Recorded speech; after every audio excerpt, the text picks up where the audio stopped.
আপনি তো বেলডাঙ্গা থেকে প্রার্থী ঘোষণা হয়েছে আমজনতা উন্নয়ন পার্টি, কি বলবেন আপনি? প্রথমে সবাইকে আসসালামু আলাইকুম, নমস্কার।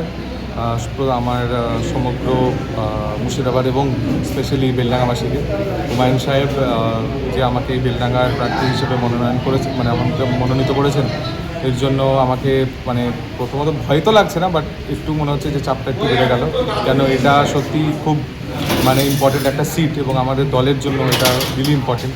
তো আমি হুমায়ুন সাহেবের কাছে, আমাদের পার্টির সুপ্রিমো উনি, ওনার কাছে অসংখ্য অসংখ্য ধন্যবাদ।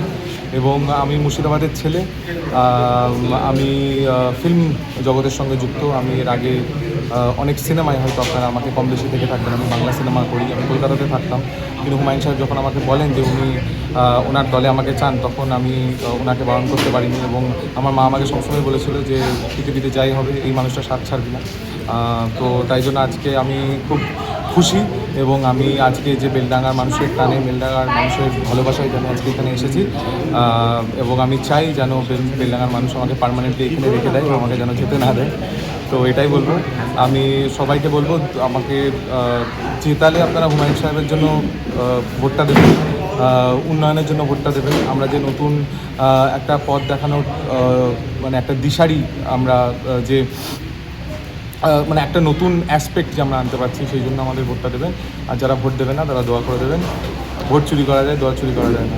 আপনি তো বহিরাগত, আপনি তো বেলডাঙ্গাতে কিভাবে কতটা মানে আপনার না, কাছে? বহিরাগত ব্যাপারটা হচ্ছে, বহিরাগতটা কীরকমভাবে ডিসাইড হয়। আমার বাড়ি মুর্শিদাবাদ, আমি বহরমপুরে কৃষ্ণনাথ কলেজের স্কুলের ছাত্র।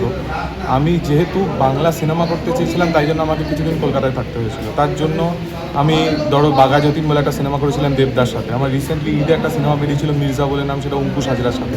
তো আমি যদি মুর্শিদাবাদ থেকে বাইরে গিয়ে যদি কোনো কাজও করে থাকি, তাহলে হয়তো আমার মুর্শিদাবাদের লোকেরা বা আমাদের মুর্শিদাবাদবাসীর কোনো একটা ছোট্ট গর্বের কারণের জন্যই হয়তো আমি ওখানে গেছিলাম। আর আমি এমন কোনো কাজ করিনি যাতে মুর্শিদাবাদের সাধারণ মানুষের মাথা হেট হয়। তো তোমরা আমাকে গুগল করতে পারো, এবং আমি যে কতটা মানে আমার জন্ম থেকে শুরু করে আমি হয়তো কিছুদিন হয়তো আমি কলকাতাবাসী ছিলাম, বাট আমি বেসিক্যালি আমার বাড়ি হচ্ছে সালার। আমার দাদা ডাক্তার শামসুদ্দিন আহমেদ দীর্ঘদিন ধরে মুর্শিদাবাদে এখানে থেকেছেন। তো আমি নিজেকে বহিরাগত ভাবি না। আর যদি যারা বহিরাগত ভাবছেন তাদেরকে নিজের মন থেকে এবং মানে খুব করজোড়ভাবে বলতে চাইছি, যদি আমি এক সেকেন্ডের জন্য আপনাদের মনে হয় যে আমি বহিরাগত, আমি আপনার কাছে বাস এটাই বলতে চাই যে আমাকে একবার আপনারা আপন করে দেখুন, এবং যদি আমি আপনাদের আপন না হতে পারি, আমাকে ঘাড় ধাক্কা দিয়ে বার করে দেবেন। আপনার বিরুদ্ধে একটা ৭৫ বছরের বিজেপি থেকে প্রার্থী, যিনি খুবই জনপ্রিয় একটা লোক, তার বিরুদ্ধে আপনি দাঁড়াচ্ছেন, মানে কতটা আপনার পক্ষে মানে কঠিন হবে যে ভোটে জিতা? কঠিন না, দেখুন ওনাদের একটা রেসপেক্টেড দল, এবং আমি এই যে এবং তৃণমূলের রবিউল সাহেব, ওনারও তো বেশ বয়স, তো ওনারা এতদিন ধরে রাজনীতি করেছেন। আমার রাজনীতি ওনাদের নেতা বা নেত্রীদের এগেনস্টে, ওনারা যে দীর্ঘদিন ধরে একটা অত্যাচার, সাধারণ মানুষের ওপর যে একটা অসহায়তা, আমার সেইগুলোর এগেনস্টে, সেগুলোর বিরুদ্ধে আমার লড়াই। কোনো ব্যক্তি বিশেষের এগেনস্টে আমার কোনো দিনই লড়াই না। ওরা ওনাদের চেষ্টা করুন, আমার কোনোই অসুবিধা নাই। ওনারা যদি আমার এগেনস্টে কিছু উল্টোপাল্টা বলতেও চান যে হ্যাঁ আমি বাচ্চা ছেলে বা ওনাদের সামনে, বাট আমার কাজ কথা বলবে। আমি নতুন হতে পারি, আমি কিন্তু বেলডাঙ্গার জন্য একটা নতুন চিন্তা, নতুন ভাবনা এবং নতুন কারিকুলার নিয়ে আমি আসবো। তো সেখানে আমার মনে হয় না যে age is really a factor. ওনারা বয়সে বড়, ওনারা শ্রদ্ধেয় ব্যক্তি, ওনারা দীর্ঘকাল ধরে রাজনীতি করেছেন। বা প্রত্যেকটা জিনিসেরই একটা চেঞ্জ দরকার। আগে আমরা 3Gতে চলতাম, এখন আমরা 5Gতে চলি।